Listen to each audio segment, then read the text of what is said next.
Once you've finished editing your photo and you are ready to export it to Lightroom, you're going to set your preferences. So up here, go to Lightroom Classic, click on Preferences. You're going to select the third tab right here, External Editing, and it will default to the latest version of Photoshop 2023 for now. You're going to want to change your file format to PSD. Change your color space to RGB. Change your bit depth to 8-bit depth. Change your resolution to 300. Okay.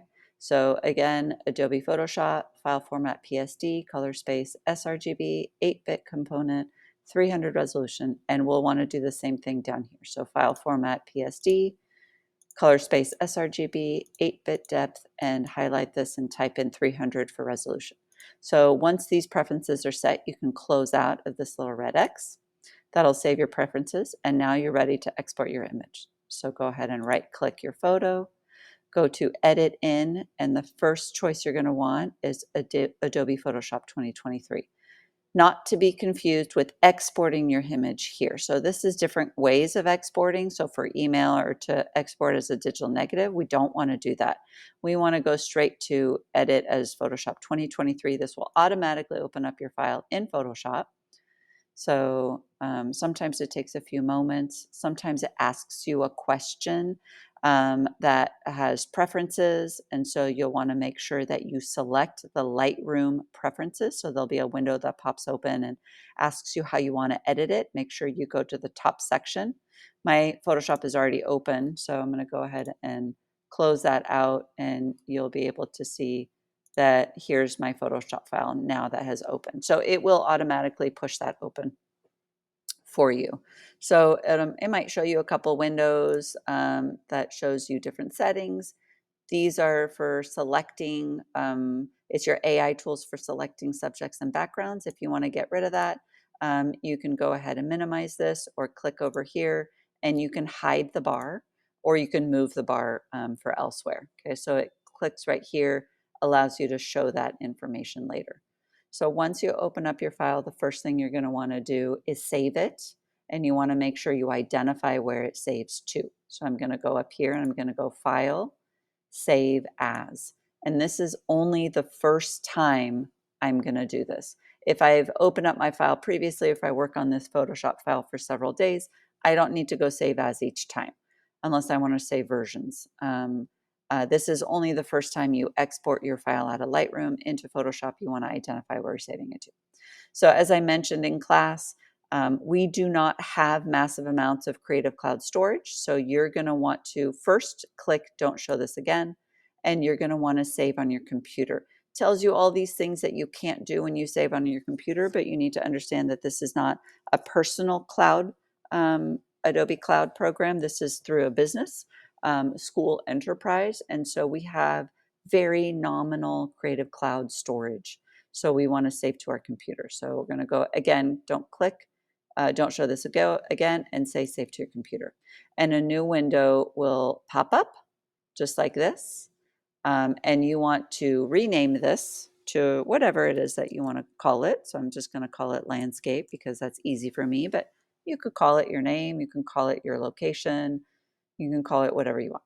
And here's where you want to identify where it goes to. So you don't want it to go in your subfolder on the hard drive that's in your Lightroom catalog because you'll never be able to reopen it or find it again. So you want to save this to your desktop. So if you click on the drop-down menu, this little arrow, this will open up this whole section. Sometimes it'll just pop down and it'll show you your desktop. So if this happens, you can just select desktop from here.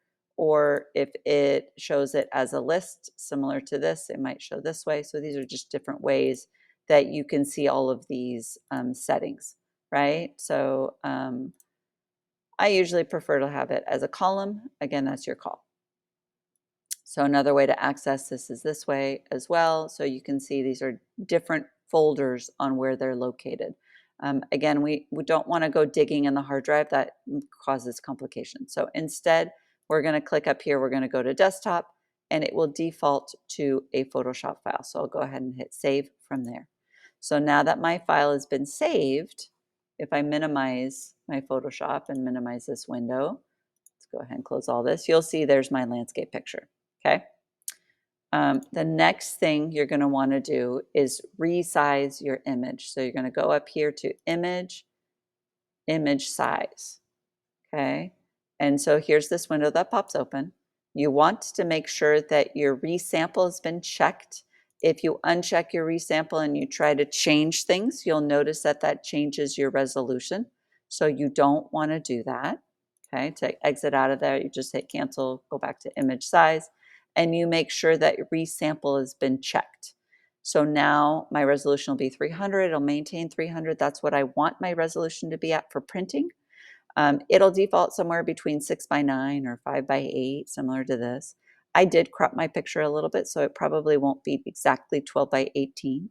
So because my picture is a landscape, I want to hit my width at 18, and my height will default to something less than 12. So you can see this is perfect, 18 by 11.878. That's totally fine.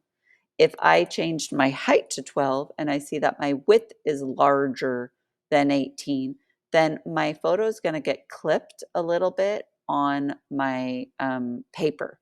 So we want to make sure that when we print, if our paper is exactly 12:18 and our photo is larger than those aspect ratios, then we're going to lose part of our fit photo. So that is the reason why I'm changing my width to 18 and my height needs to be under 12. Once I have that selected, I click OK, and now my image has been resized. If I want to make my image fit back in my picture, I can use my magnifying lens and I can click Fit on Screen, or I can click on my keyboard, and if I hold down my Option button, that's a minus. I can get smaller. If I hold down my Shift key, that's a plus. That will get bigger. So these are just the few things that you can do to image to set up your images. So the next thing I'm going to now do is go ahead and hit save. And now when I close out of my Photoshop file, I have at least saved these two things. In the next video, I'll show you how to open up your file from Photoshop and how to create adjustment layers.